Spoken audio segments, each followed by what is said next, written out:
Greetings, viewer. It is I, Hilariously Scary, and today I'm going to do another one of those evolution of my OCs thing since apparently y'all seem to like it, which I'm super excited about because I'm always down to just talk about my OCs for like 30 minutes. So today I'm going to be talking about probably my OC that has gone through the biggest change in his development. That is Philip. If you've looked around my channel, you've probably seen this beautiful baby boy quite a few times. I draw him a lot because right now he's like currently kind of my favorite OC, which is weird because like 2 years ago Philip was like barely even a character, and now I'm like, okay, he's the main character. To accompany this exploration of Philip's backstory, I will be drawing Philip at the 3 different stages of his development. He went through a lot more than 3 different versions, but the original document for this was like 20 pages, and I'm like, okay, I gotta cut some of these out. So we're just gonna start back in 2014 with the birth of Philip. So Philip is technically the second oldest character in the Overseer story, which is the story that I make all these videos about, which means talking about his original story means exposing how the story began. Warning, it's very cringy. So for those of you that don't know, this whole thing started out as a Code Geass fanfiction. Just saying it out loud, I'm regretting this. Basically, whenever I was a kid, I just made up a story where I had the power to go to the universes of all my favorite TV shows and do whatever I wanted. Code Geass at the time was my favorite anime, so I just made up a story where I go to the Code Geass universe. Because I wanted to be a writer when I was a kid, and so I'd come up with all these stories and I'd try to write it and it'd fail miserably. And so I was like, I'm just gonna come up with a story that's a not serious story. So like, I can do whatever I want. So whenever I think to do something in the story and that little voice in my head said, hey, that doesn't really make sense, I would say, shut up, voice, this is my story and I'm gonna do what I want with it. It was actually really fun and a good way to build a story without getting caught up in the details, but it makes retelling it really embarrassing. So let me give you the basics of the world of Code Geass before jumping in. Spoilers. The story's over like 10 years old, but you should watch it if you haven't. So there's this kid named Lelouch, and he takes over the entire world with the help of his best friend / enemy, Suzaku. And then he was a terrible dictator for the sake of unifying the world to defeat him and create peace. He made everybody hate him, so they would get together and unify to kill him. And then at the end of the series, spoilers, Lelouch dies. He's killed by Suzaku. It's a whole thing. And then his little sister Nunnally takes the throne. But there's this theory among fans that he's actually still alive. The new movie doesn't count. Don't at me. I mean, it's great. We're not getting into that. So with that aside, let me tell you about the story. So Philip, my baby boy in this story back in 2014, he's just your average orphan. He was adopted as a baby by a kind, bearing couple. They loved him as if he was their own son. A few years later, they miraculously had a child of their own, a daughter named Thea. She wasn't named Thea, but I can't remember what her name is, so we're just calling her Thea. Still, being the kind-hearted people that they were, they loved both Thea and Philip equally. However, when Philip was about 5, their house caught on fire. Philip and Thea survived, but the couple died. Philip and Thea were sent to an orphanage. The paperwork for Philip's adoption was burned up in the fire, and Philip was too young to understand adoption, so the two grew up believing that they were blood relatives. They befriended the other orphans, including Rhea and Reed. Philip was very protective of his little sister. He was quiet but incredibly intelligent. When Philip was a teenager, he, Thea, Rhea, and Reed went on a field trip to the capital. There, Philip ran into Mistress, the Empress's right-hand woman. I don't remember the details, but somehow Philip discovers he has the power to create portals that allow him to teleport. Mistress caught him using this power. Gosh, I did not realize what the word mistress meant back then. But instead of freaking out, she simply offered to mentor him. Philip accepted. She gave him a crystal to help control his powers, which he wore like a bracelet. And also it was orange back then. More of a coral salmon color. They trained together until one day these strange men came and tried to kill Philip. Mistress saved him using teleportation portals of her own. What? Plot twist, Mistress revealed that she's actually Philip's mother. She told him that long ago she had been traveling when she saved a passerby from being hit by a truck. She pushed the man out of the way and was hit in his place. She wasn't seriously injured, but lost all of her memories. The man she saved vowed to help her regain her memories, and over time, the two fell in love. It turned out that man was actually Lelouch. Philip's real father. It's so cringe. It's so embarrassing. Well, unfortunately, after Mistress, going by Delilah, and Lelouch got married, the same men that attacked Philip came after them and killed Lelouch. Oh no. Delilah gave Philip up for adoption and eventually became Nunnally's advisor, since Nunnally was technically her sister-in-law. Mistress / Delilah told Philip to keep this a secret so that more people wouldn't try to kill him. But Philip told Thea, who told Rhea, who told Reed, and eventually the Empress, Nunnally, and Lelouch's right hand, Suzaku, went up to Delilah and were like, hey, cool, apparently Philip is Lelouch's kid. Hey, so Lelouch was alive this whole time? And then, oh boy, lineup time. Delilah, Philip, Thea, Reed, Rhea, Nunnally, and Suzaku marched on over to the place where Lelouch and Delilah first met. And what do you know? Lelouch was actually still alive this whole time. What a twist. So Delilah was super happy to see her not dead husband, and everybody else was still like, I have a bunch of question marks written here. I don't know how I'm supposed to read that. So while everyone was still super confused, the sky splits open because, oh yeah, did I mention the dimension is on the verge of breaking? Did I mention that? Well, neither did Delilah. All sorts of interdimensional beasts start coming into the land and wreaking havoc. So Delilah was like, hey, honey, remember that necklace that I had when I first came here? And Lelouch was like, yeah? And Delilah was like, I need it now. So Lelouch went and got the necklace from where he hid it and gave it to Delilah. Meanwhile, everybody else was like, still more question marks. Cue the magical girl transformation as Delilah turned from a 40-year-old human to a 12-year-old looking goddess with purple hair and 2 different colored eyes. Oh yeah, this is that version of Desponia. She vanishes all the creatures, but now everyone has even more questions, especially Philip. He's like, okay, so first I find out that I'm secretly royalty. Like, okay, then I find out that Thea's not really my sister, which is not cool, TM. And then you tell me that my dad is not dead, which is like, whoa, wild. And also my mom is now 12? Basically, all those years ago, when Delilah and Lelouch first met, it was because Delilah came here to fix their dimension, which was on the verge of falling apart. While investigating, she saw Lelouch almost get hit by a truck and jumped in to save him. However, when she got hit, the necklace that contained all her dimensional powers fell off, because it used to be a necklace, causing her to actually be harmed and lose all her memories, for plot reasons. She and Lelouch eventually found the necklace again, but Delilah knew that she was happier without her memories, so she told him to hide it away. But now that Desponia had all her memories back, she was really freaking out. I changed her name like 5 times. Desponia is Delilah, who's also Mistress, who is also Philip's mother. Keep track of it. It's a whole thing. So she's freaking out. See, it turned out that overseers are very much not supposed to have kids with humans. Who knew? The children of humans and overseers were called halflings and were supposedly extremely powerful. Thus, Control had declared that all halflings would be killed without hesitation. So everybody was freaking out. Meanwhile, the dimension is still falling apart. Philip had some influence over dimensions, so his emotions actually called the dimension to fall apart completely. Desponia was able to open a portal to an alternate version of their world and throw Philip into it before the place was completely destroyed, but she wasn't able to save anybody else. The world that Desponia pushed Philip into was a world in which everything was exactly the same, but Philip never existed. So all of his friends and family are still alive, they just don't know him. And that was Philip's super tragic backstory. So the story sat here with some extent. Like, originally Desponia wasn't actually an overseer, she was just me, and then like when the overseers happened, all that stuff happened. But like, it went for variations of basically this. So pretty much every drawing of Philip from my old sketchbooks is a version of this Philip. You can see this version in one MAP part, but I think that's the only place that he appears on my channel. When I was 16 or so, I started developing Desponia's story with the idea to turn it into a TV show, and I decided to take this out of the Code Geass universe, but I never actually put it into a new universe. It was just in this nebulous, not Code Geass universe. And then we get to the next version of Philip. 2018, The Rebirth. So a lot of people recently has been asking me, I mean, for no reason, hey Sarah, this is a cool story. Where can I read it, / watch it, / consume this content? And I have to be like, haha. What?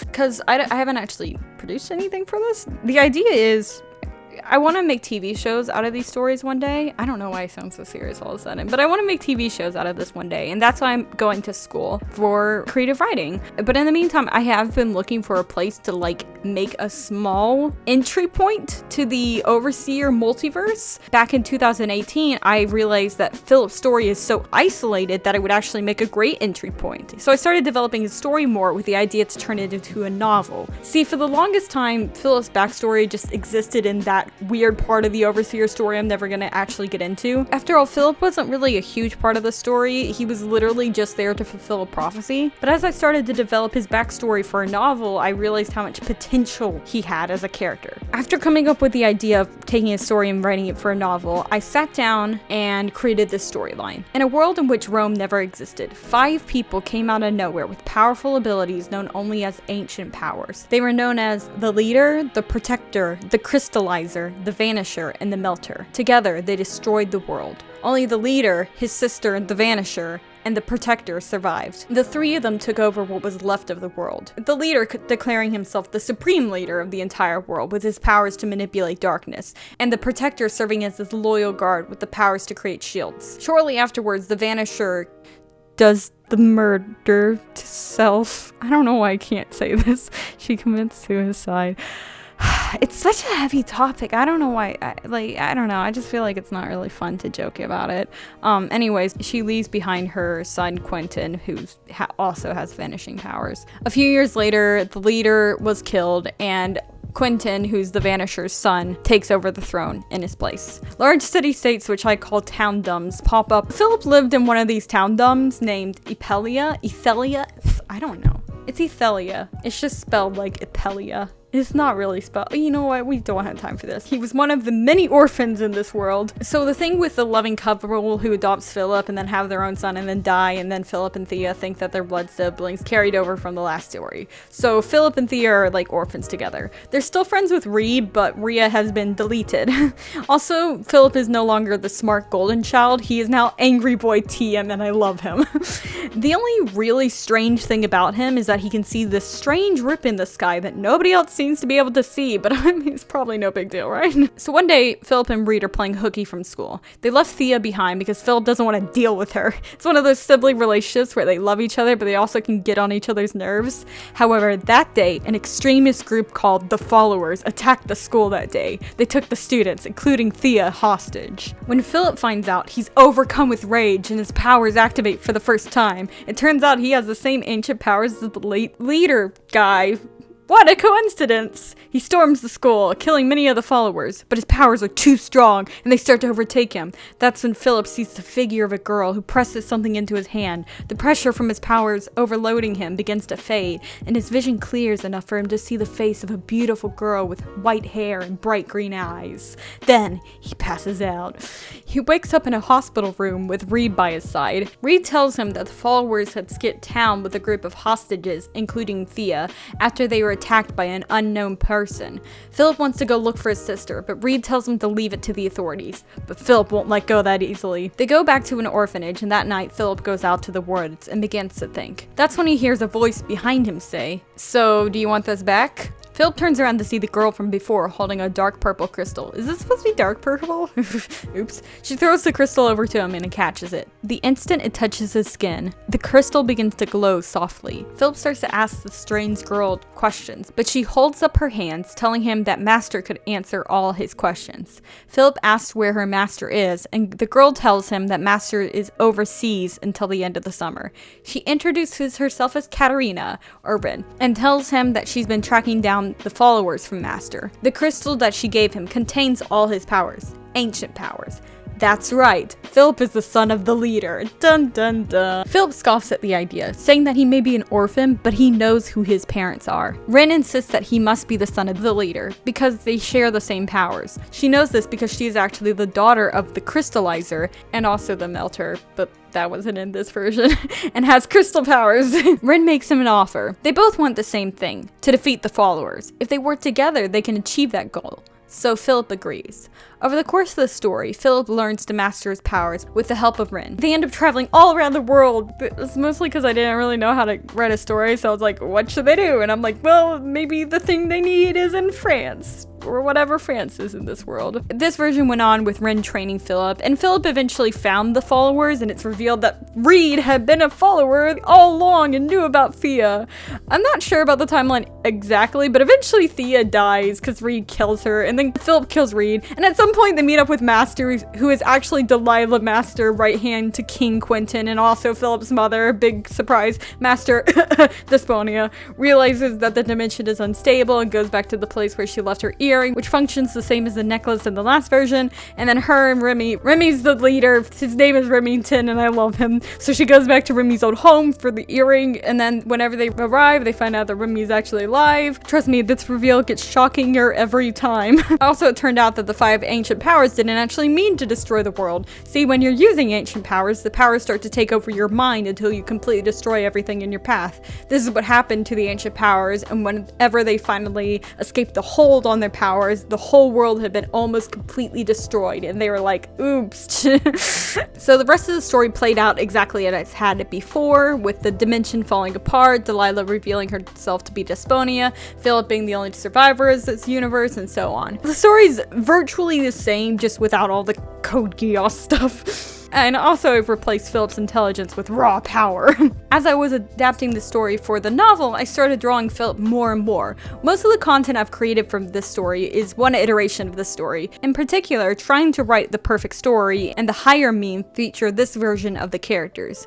In the former video, I'm literally just venting my frustrations with this version of the story. Eventually I changed the story to make Thea older than Philip, and that's the version that When I Was Older displays. I considered making Delilah raise Philip and Thea, and the plot being Philip posing as King Quentin after Quentin disappeared to track down Remy. That's where Bury a Friend comes from. Additional Memory is the final version of the story where Reed and Thea were combined to be the same person for maximum betrayal. However, if you've seen my video Metamorphosis, then you know what comes next. See, something about the story didn't really fit right with me, so I kept tweaking it until it ended up completely different from the original story.